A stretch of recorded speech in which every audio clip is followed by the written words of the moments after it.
मजलिस इत्तेहाद मुस्लिमीन ने जो फैसला लिया था कि जुबली हिल्स से जनाब नवीन यादव के तायीन करेंगे, और उस सिलसिले में आज मेरा गड्ढा जामा मस्जिद में अल्हम्दुलिल्लाह नमाज मगरिब अदा करने का मुझे मौका मिला।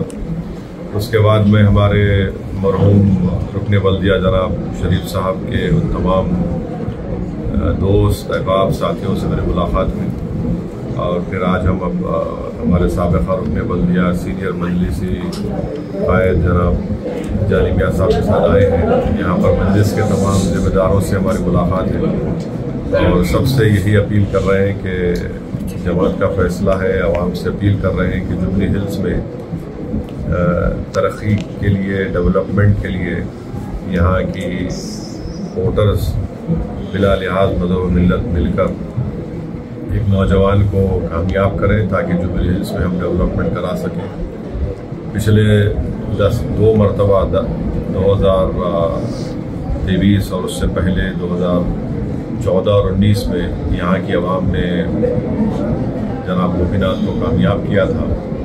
मगर ये बात बिल्कुल सच है कि बावजूद इसके कि TRS BRS पार्टी इक़्तिदार में थी, उस पार्टी से वो अपने असम्बली थे, और 2 मरतबा जुबली हिल्स के अवाम ने उनको कामयाब किया। रूलिंग पार्टी बरसर इक़्तिदार जमात से वाबस्ता रहने के बावजूद भी जुबली हिल्स में बुनियादी सहूलतें नहीं हैं, चाहे बल्दिया की हो, बरखी हो, आबरसानी हो, वाटर बोर्ड हो, सीवरेज बोर्ड हो।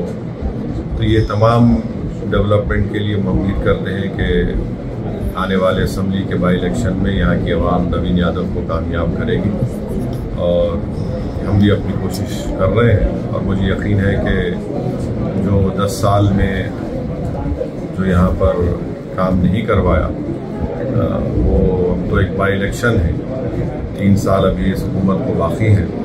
तो अगर यहाँ से नवीन यादव जो अपने असम्बली मुंतखब होते हैं इंशाअल्लाह, तो मुझे यकीन है कि तमाम तरक्याती काम को हल कराने की कोशिशें तेज़ी से होंगी और वो मुकम्मल भी होंगी इंशाअल्लाह। सवाल है आप लोग? सब मजलिस की तरफ से खुल के सपोर्ट किया जा रहा है कांग्रेस पार्टी को। मजलिस जो है नवीन यादव को उनके उम्मीदवार, वैसे तो उम्मीदवार उनकी तायीद कर रही है, और दूसरी बात यह है कि BRS पार्टी का वोट गिर चुका है। 2023 के असम्बली इंतखाबात में 37% BRS का वोट था। फिर 2024 के पार्लियामेंट इलेक्शन जब आए हमारे 4-5 महीने के बाद, वो गिर के 17% पे आ गए।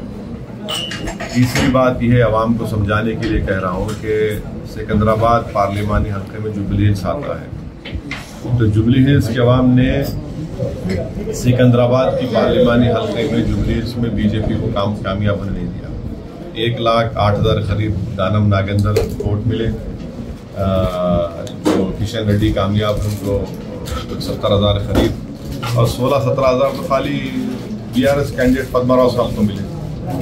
तो ये एक मिसाल है, और उससे हटकर सिकंदराबाद असम्बली हल्का, फिर आप देख लीजिए अंबरपेट, मुशीराबाद, इन तमाम मुकामात पर यहाँ पर तो BJP जीत गई, और TRS तीसरे नंबर पर थी।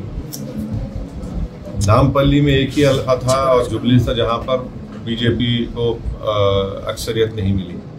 तो उम्मीद करते कि जो पार्लियामेंट इलेक्शन में जुबली के अवाम ने BJP को हराने के लिए मुत्तहदा अपने वोट का इस्तेमाल किया, उसी तरह करेंगे, और BJP यहाँ पर कामयाब हुई। BRS का वोट उनको ट्रांसफर हो गया।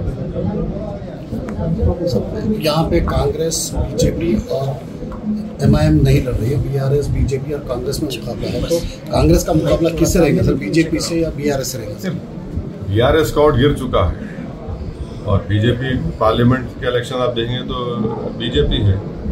तो इसलिए मुत्तहदा वोट का इस्तेमाल करिए, और BJP को हराने के लिए, BJP के बढ़ते हुए तेलंगाना में ख़त्मों को और उनके अज़ाइम में उनको नाकाम करने के लिए नवीन यादव को आप अपना वोट दीजिए। ये एक बाई इलेक्शन है, इससे ना हुकूमत बनेगी ना हुकूमत गिरेगी।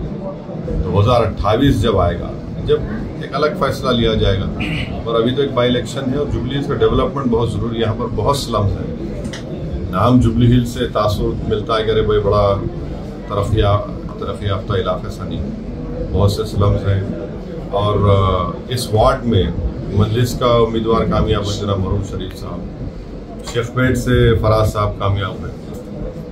पिछले 1 महीना पहले यहाँ इस वार्ड में करीब 11 करोड़ के काम मजलिस मंजूर कराई, तरक्की डेवलपमेंट के काम बल्दिया के खास तौर से। शेखपेट में 9 करोड़ के कामों का इफ्तिताह काम चल रहे हैं।